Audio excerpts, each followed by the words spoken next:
eu sigo então esta campanha da família desse ano de 2026 e eu quero falar a vocês hoje sobre escolhas erradas.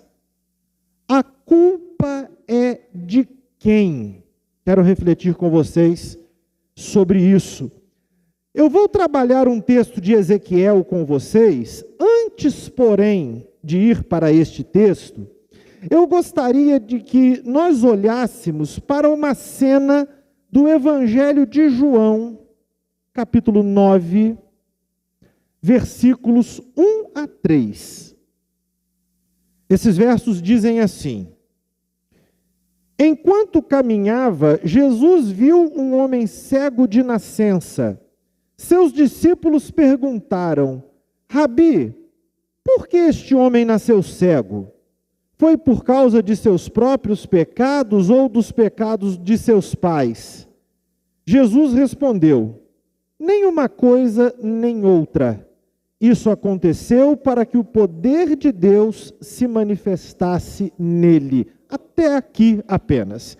Irmãos, vamos pensar um pouco nesta cena antes de nós prosseguirmos para o livro de Ezequiel, que é onde eu quero trabalhar um pouco mais com os irmãos. Havia então ali em Jerusalém um mendigo pelas ruas, cego de nascença. Ao passarem então por aqueles homens, os discípulos perguntaram a Jesus se o estado daquele homem era culpa dele próprio ou de seus pais. Por que desta pergunta? Os rabinos ensinavam que se alguém tivesse uma doença congênita, era porque seus avós, seus pais, ou de alguma forma até a própria pessoa, antes de ter nascido, teria feito alguma coisa que desse causa àquela condição. Então, a pergunta dos discípulos era exatamente esta: de quem é a culpa? Dele próprio ou de seus pais? Jesus respondeu que naquele caso, naquela doença, não era culpa de ninguém. Mas aquilo criou oportunidade para que o próprio Deus mostrasse ali o seu poder, a sua graça, manifestasse nele o poder de Deus. Ok? Mas o que eu quero que você então observe, eu quero pensar no questionamento que os discípulos fizeram. O estado dele é culpa de quem? Eu fiquei pensando que este é o tipo de questionamento que é comum as pessoas fazerem quando olham para o estado da vida de alguém. Seja um estado bom ou um estado ruim. É comum fazermos esse tipo de avaliação. Se uma pessoa vai bem, se ela fez boas escolhas, é comum alguém dizer, então, que os seus pais foram muito bem-sucedidos na criação desse filho. Não é comum pensarmos assim? A pessoa vai bem, a gente logo imagina que os pais tiveram grande êxito naquilo. Porém, se uma pessoa vai mal, se ela faz escolhas ruins, é comum também as pessoas questionarem onde é que estes pais erraram. Algumas vezes, os próprios pais entram em crise com isso. Onde foi que eu errei nessa situação? Eu gostaria, então, de refletir com vocês sobre algumas questões relacionadas a isso. Até que ponto as escolhas de um filho são de responsabilidade de seus pais? Qual é o papel dos pais na vida dos filhos? Qual é a responsabilidade dos filhos nesta relação? E eu queria então que você me acompanhasse, por gentileza, ao livro do profeta Ezequiel, capítulo 18. E eu vou ler com você a partir do versículo 4, aqui. Na verdade, não falei a leitura do texto completo, você mantenha a sua Bíblia aberta, me acompanhe à medida que nós avançarmos no texto, o texto também está projetado para a sua facilidade. Mas veja só esse versículo 4. O Senhor diz assim: pois todos me pertencem, tanto pais como filhos. Aquele que pecar é que morrerá. O Senhor está dizendo aqui algo ao povo de Israel que nós precisamos entender muito bem, porque isso diz respeito à vida. O versículo 4, no seu início, começa dizendo assim: todos me pertencem, tanto pais como filhos. Não sei qual é a tradução que você usa, mas algumas traduções falam assim: todas as almas são minhas. Tanto a alma do pai, quanto a alma do filho. Raramente nós pensamos nisso nesses termos, mas a verdade é que quando nós pensamos no nosso relacionamento com Deus, pais e filhos estão diante do Senhor em igualdade de responsabilidade.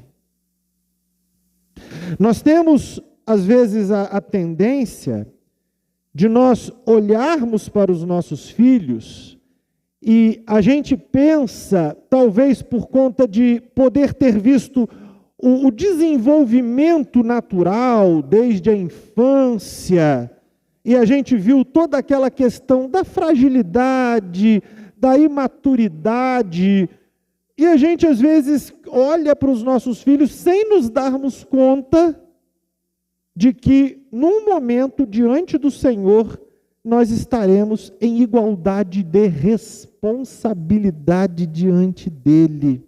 E cada um prestará conta de si a Deus.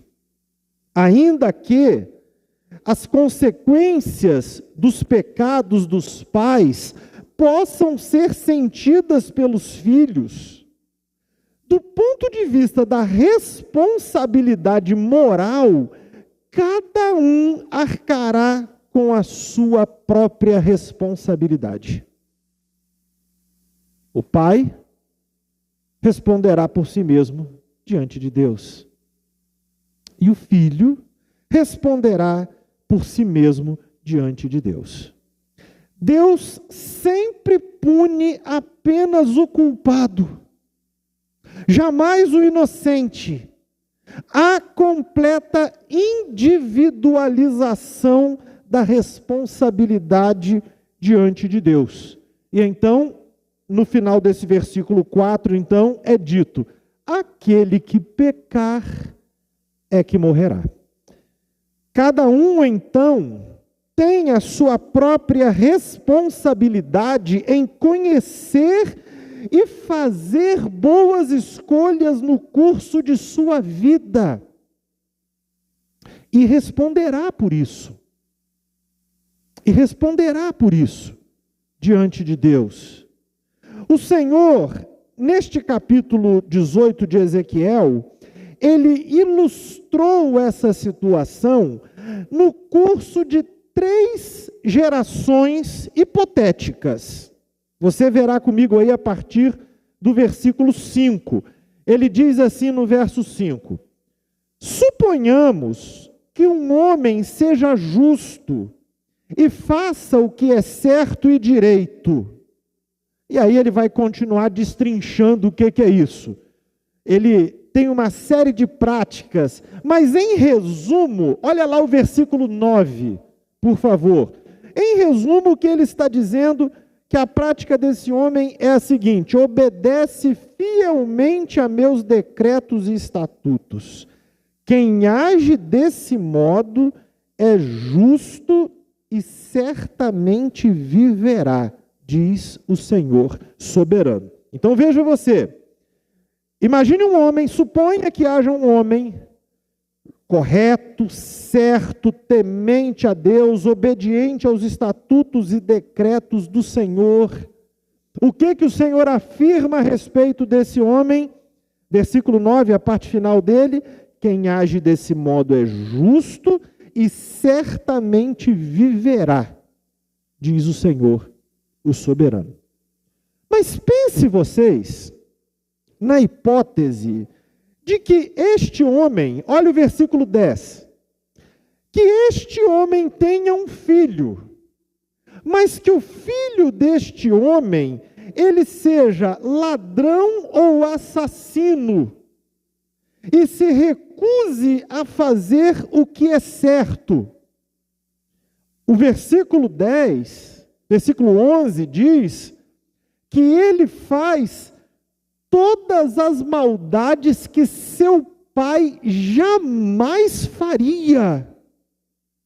Então ele está trabalhando com a hipótese aqui de um homem justo, temente a Deus, que por acaso tenha um filho perverso e que siga por caminhos que o seu pai jamais seguiria, que nunca deu exemplo ruim para ele a respeito disso, que nunca ensinou tal coisa, pelo contrário, tinha uma fala e uma instrução completamente oposta. Mas esse filho segue esse caminho. Lá no versículo 13, então, me acompanhem, por favor. Ele vai dizer: empreste dinheiro visando lucros. Olha a frase final: acaso esse pecador deve viver? Ele está falando desse filho ímpio. Não. Ele será responsabilizado e morrerá. Duas coisas chamam a atenção aqui nesse ponto. A primeira coisa que eu acho que nós precisamos atentar aqui é a seguinte: o crédito espiritual do pai não serve para aliviar a barra do filho. Não funciona desta maneira. O crédito desse pai, temente a Deus, a gente viu semana passada aqui, que quando você tem uma caminhada com Deus, o Senhor até abençoa as suas gerações, mas a gente não está falando disso, a gente está falando de responsabilidade moral diante de Deus. O crédito do pai não serve para aliviar a impiedade do filho. Alguém cunhou uma expressão que eu achei muito curiosa quando a ouvi. Talvez você já tenha ouvido, mas alguma vez você já ouviu alguém mencionar o fato de que Deus, ele não tem netos, apenas filhos? Deus não tem neto. Deus tem filho. Ou você está num relacionamento com Deus por meio de Cristo Jesus e você se torna filho de Deus, mas você ser filho de um filho não faz você neto de Deus. Não existe esse relacionamento. Não existe. Filho de crente, então, não é automaticamente crente. Não é. Cada um precisa ter uma experiência pessoal de submissão a Deus. Cada pessoa precisa passar por esse momento de reconhecer o senhorio de Cristo, arrepender-se dos seus pecados e entrar num relacionamento pessoal com Deus. A segunda coisa, a primeira, o crédito espiritual do pai não serve para resolver o problema do filho. Mas a segunda coisa que eu quero que você atente aqui também, e nós não gostamos de pensar nisso, e às vezes a gente age como se isso não pudesse acontecer. Mas um filho pode sim escolher caminhos que seus pais jamais escolheriam. Definitivamente não é o que qualquer pai deseje. Não é. Mas é possível? É possível. Que filhos escolham caminhos que os seus pais nunca escolheriam, que eles não tiveram essa orientação, essa educação, mas eles podem escolher esses caminhos. Quando a gente olha para a história dos reis em Israel, nós temos alguns exemplos muito interessantes disso. Se você um dia tiver a curiosidade de ler o livro dos reis, você vai perceber essa dinâmica acontecendo várias vezes. E eu vou citar como exemplo aqui algumas delas. Houve um rei chamado Jotão, que foi um rei que caminhou no caminho do Senhor, procurou agradar ao Senhor. Mas ele foi pai de um outro rei que o sucedeu, chamado Acás. Acás foi um sujeito que trouxe uma idolatria pesada para Israel. Acás chegou a sacrificar filhos no fogo. E aí alguém perguntaria, como pode?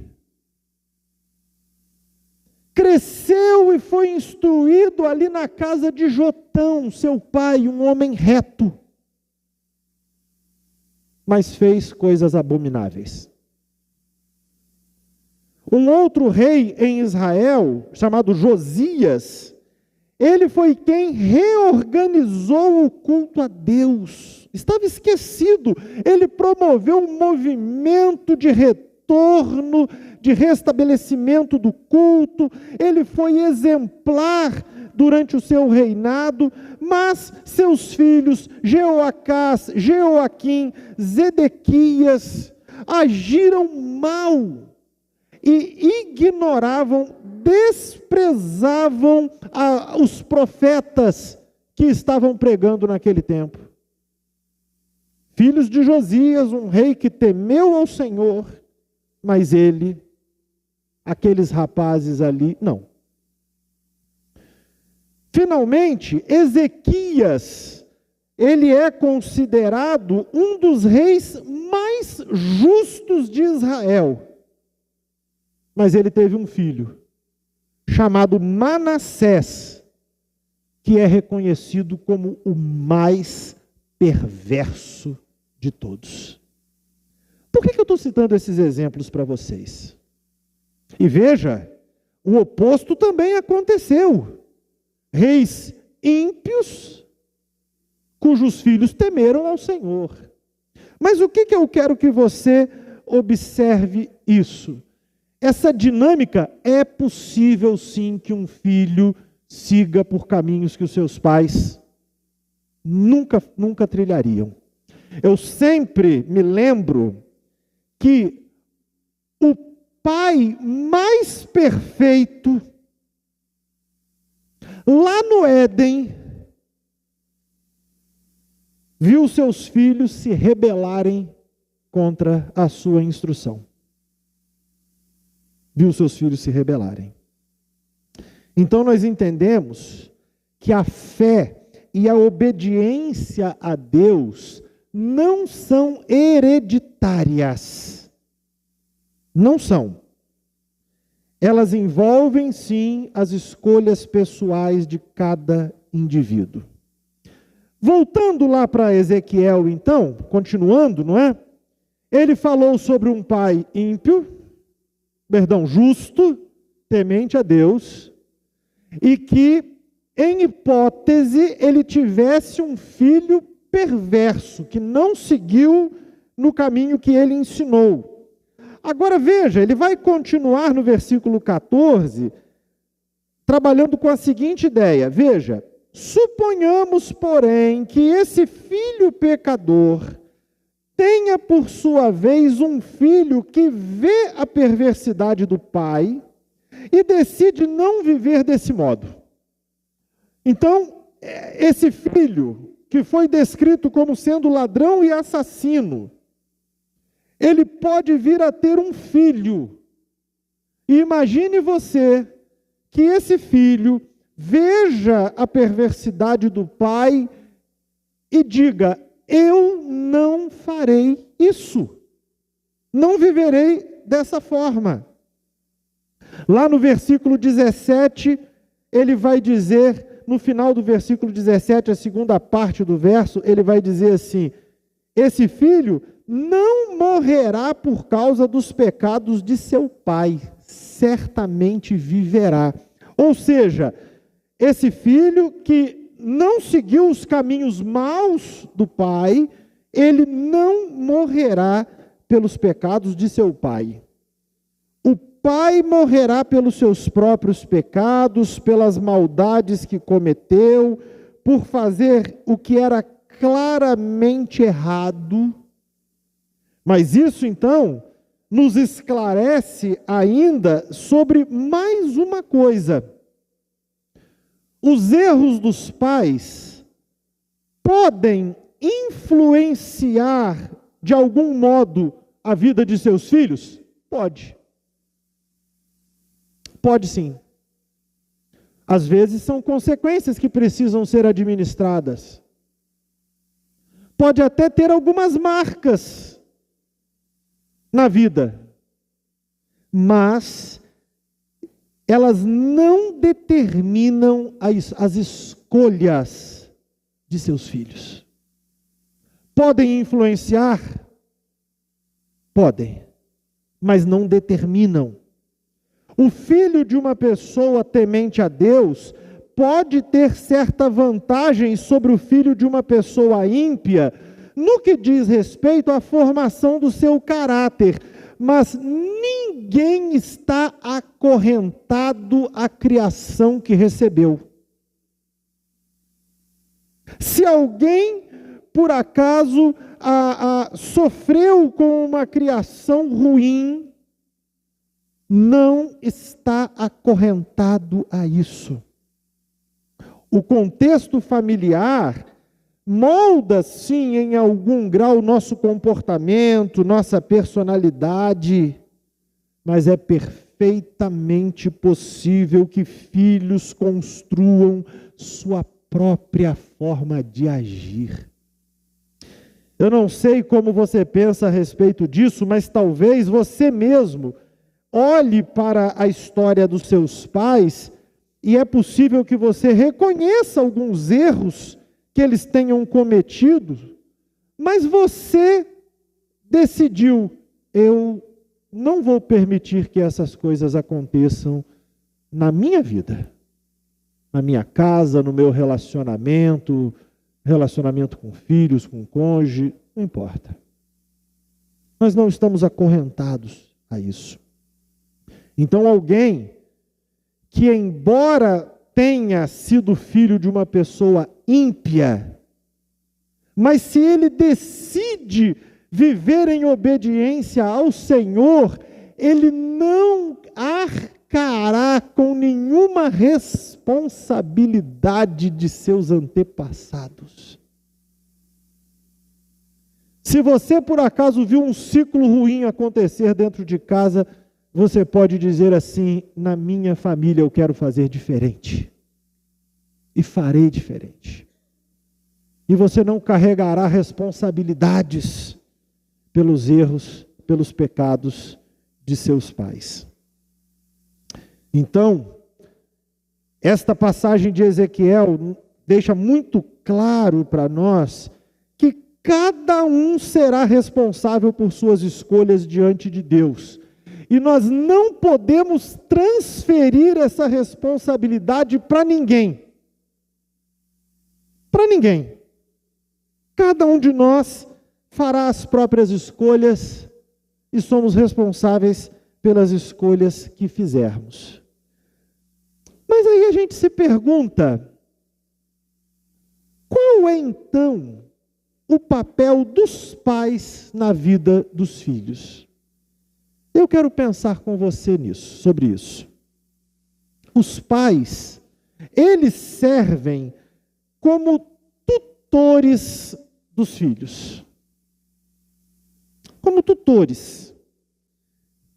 Essa palavra tutor, ela está, a meu ver, até usada indevidamente em alguns contextos, porque as pessoas têm usado, por exemplo, essa palavra para se referir a alguém que tem um bichinho de estimação.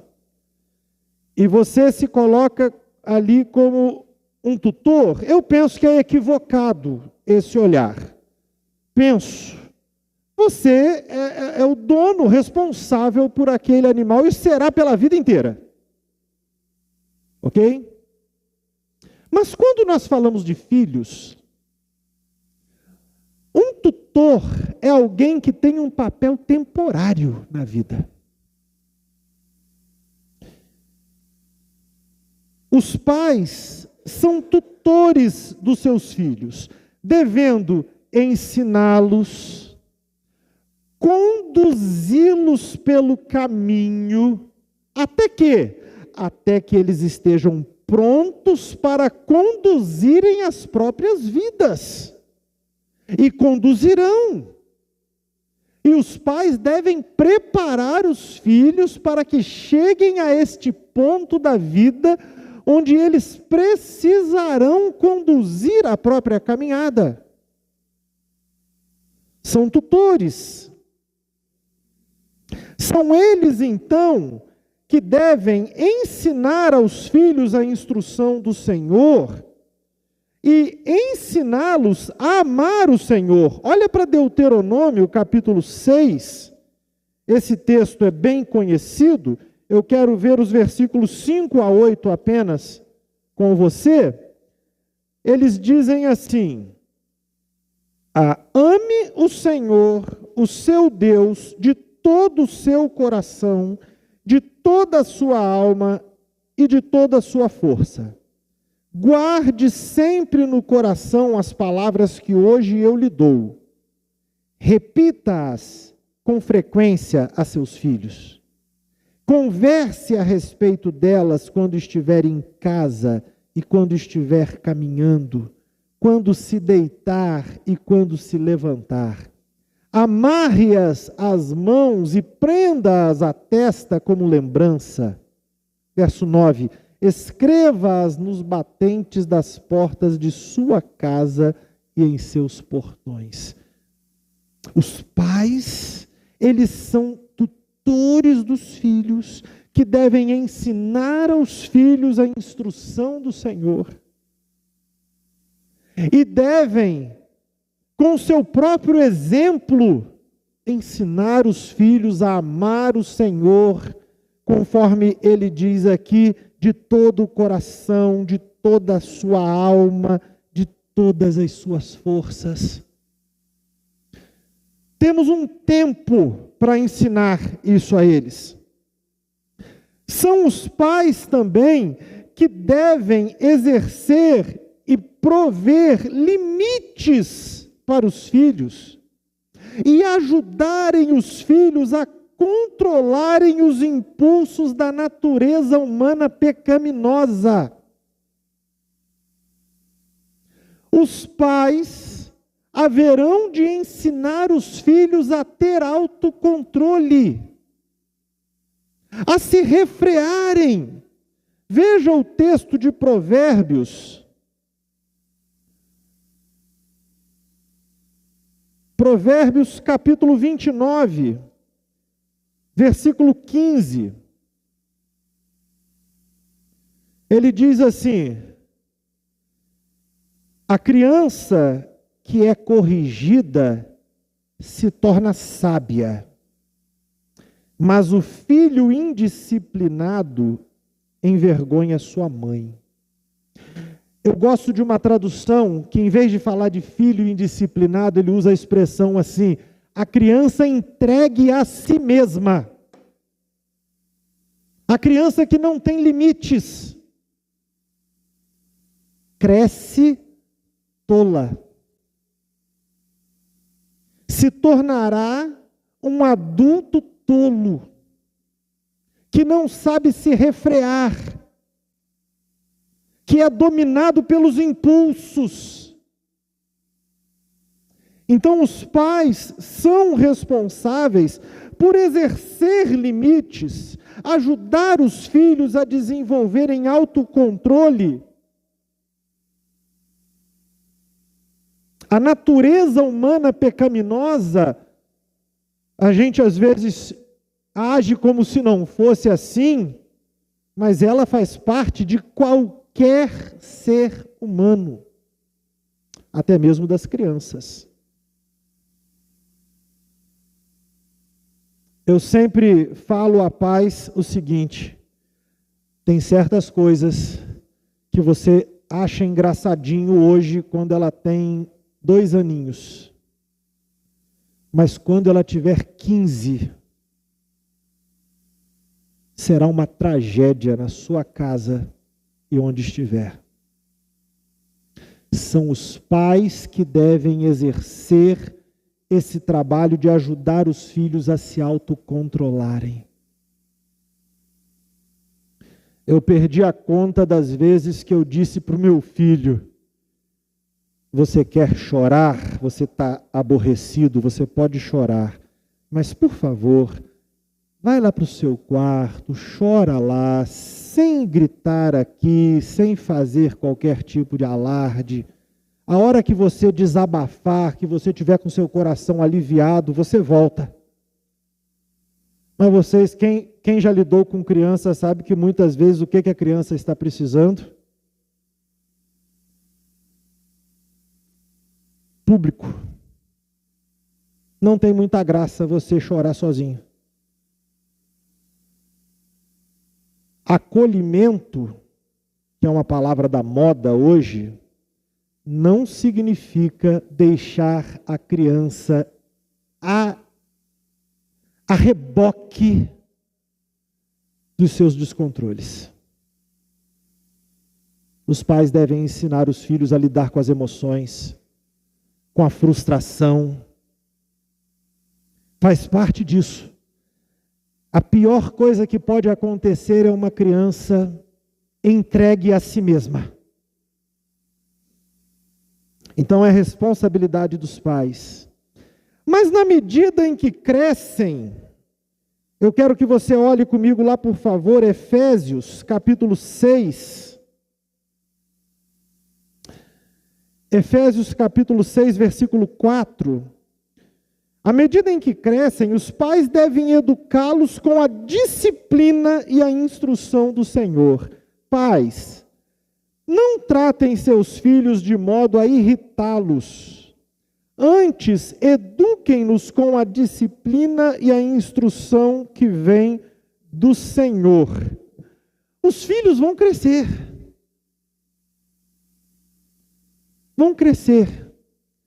Pais têm que estar preparados para lidarem com esse processo de transição. É inevitável que chegue um dia em que o nosso papel na vida dos filhos se resumirá, prestem atenção nisso, a testemunho e influência moral. Não mais do que isso. Tem uma historinha para ilustrar isso, que eu acho ela muito interessante, não conheço a origem dela, mas ela é muito interessante. Alguém comparou criar filhos a uma experiência de alguém que está num carro. Imagine a cena. O pai ou a mãe está lá sentado no banco do motorista e conduzindo. Não é isso? Não é assim? A criança, até por conta do código de trânsito, está onde? Banco de trás. Ok? Ela se distrai naquele mundinho dela ali. Se ela tem brinquedo, ela não está prestando atenção no trajeto, ela não está muito preocupada com o que está acontecendo no trânsito. Não, você conduz e está tudo certo. Está tudo bem. Mas essa criança vai crescendo. E a criança, à medida que cresce, ela pode agora sair do banco de trás e sentar-se ao seu lado ali no banco do carona ainda. Só que enquanto ela está ali no banco do carona, agora ela já tem uma percepção maior do trajeto, das suas escolhas. Ela arrisca até dar palpite. Por que você não passa por aqui? Por que você não corta esse carro? Mas quem está no volante? Você, ainda. Mas aí essa criança cresce um pouco mais, torna-se um adulto. Ela agora tirou a sua habilitação. E aí o que acontece? Você permite que ela sente-se no banco do motorista e você passa para o banco do carona. E agora, você até dá uns palpites. No comecinho ela até te ouve, porque ela sabe que você tem um pouquinho mais de experiência que ela. Mas naturalmente ela vai começar a tomar as próprias decisões no trânsito. E aquele trajeto que você sempre fez, ela acha um outro que ela pensa que é melhor, que ela gosta mais, que parece mais rápido, na opinião dela. E aí você começa a perceber que você já não influencia tanto. E esta pessoa então vai chegar num ponto dela agora arrumar um companheiro para a sua vida. E o que vai acontecer com esse companheiro? Ele vai se sentar no banco de carona. E você vai para onde? Banco de trás, onde você dará opiniões somente se solicitado. Já tinha ouvido essa historinha? Ela ilustra muito bem, não ilustra? Eu estou nessa fase, sentado no banco de trás. Eu estou nessa fase. Mas a gente tem que se preparar para isso. Porque, inevitavelmente, isso chega. E a nossa influência para os nossos filhos será muito mais em termos de testemunho de vida, que eles possam olhar e dizer assim, olha, aquele modo ali que eles agem é bom. E, naturalmente, há momentos também em que, de certa forma, né, vamos dizer assim, as solicitações aparecem. Por que essa fase é difícil para os pais? Porque nem sempre o filho fará as escolhas que a gente queria que ele fizesse. Mas agora quem que está no volante? É ele. Qual será a nossa esperança, então? Que assim como aquele pródigo da parábola contada por Jesus, que um dia achou que a casa do pai não supria todas as suas aspirações e partiu para um outro lugar, que assim como aconteceu com ele, e veja você, na parábola, o pai tenta impedir esse filho? Não registra. Não tenta impedir. Ele permite. Você sabe que essa parábola é sobre o nosso relacionamento com Deus. O pai permite. Mas a gente espera que a lembrança da fartura que havia na casa paterna o encoraje a voltar quando seus olhos se abrirem e eles caírem em si.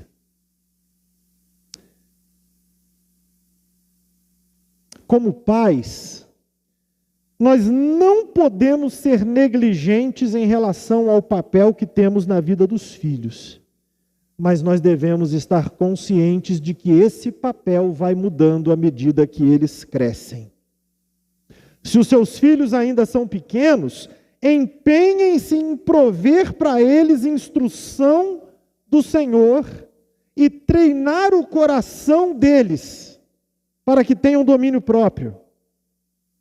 Se os seus filhos forem grandes, ofereça a eles inspiração por meio do seu exemplo de vida, conselhos e oração. Mas lembre-se, você não poderá decidir por seus filhos adultos.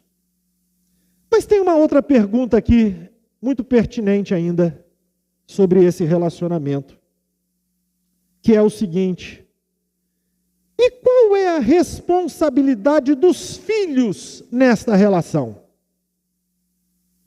Muitas vezes a gente fala sobre a responsabilidade dos pais, mas e a responsabilidade dos filhos?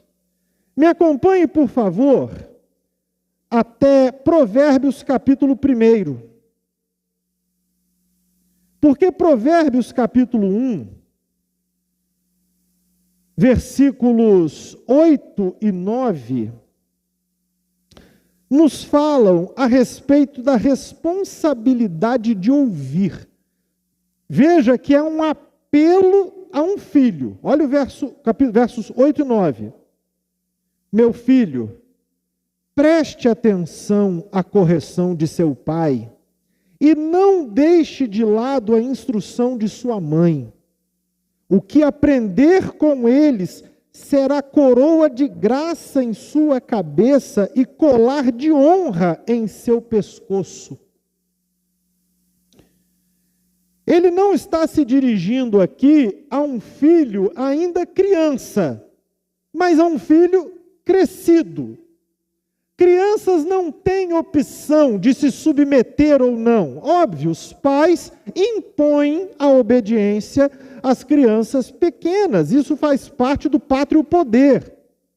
Se você dá opção ao seu filho pequeno de obedecer ou não, erra você, que é pai e mãe. A gente está falando aqui de filhos crescidos. Filhos crescidos ouvirão se decidirem dar ouvidos. E aí, esses dois versos, o apelo que ele traz é esse: meu filho, preste atenção à correção de seu pai. Você que é filho, e eu estou falando assim, você crescido, adulto, não estou falando só para quem não tem filho ainda não. Mas você sabe muito bem das vezes que você estava recebendo um conselho de mãe ou de pai, e lá na sua cabeça você só ficava assim, mas a conversa estava entrando por um lado, como se diz, né? Saindo pelo outro, e você, no seu íntimo, você já tinha deliberado, não farei nada disso.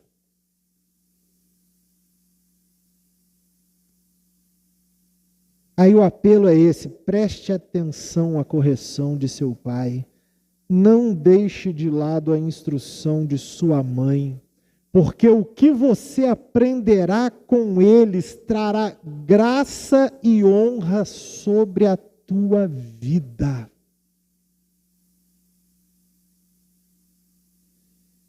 Eu não sei vocês, mas geralmente a gente só chega nesse entendimento quando a gente já amadureceu bastante. Talvez você possa olhar para algumas situações e falar assim, eu não entendia o que o meu pai me falava naquela época. Mas tendo crescido, Hoje eu entendo. Hoje eu entendo. Veja então que não é bastante, não é suficiente ter pais que cumpram bem os seus papéis de instruir e corrigir os filhos. É preciso também que o filho esteja disposto a prestar atenção ao que o pai diz e disposto a aprender com a instrução de sua mãe. Essa é a responsabilidade dos filhos.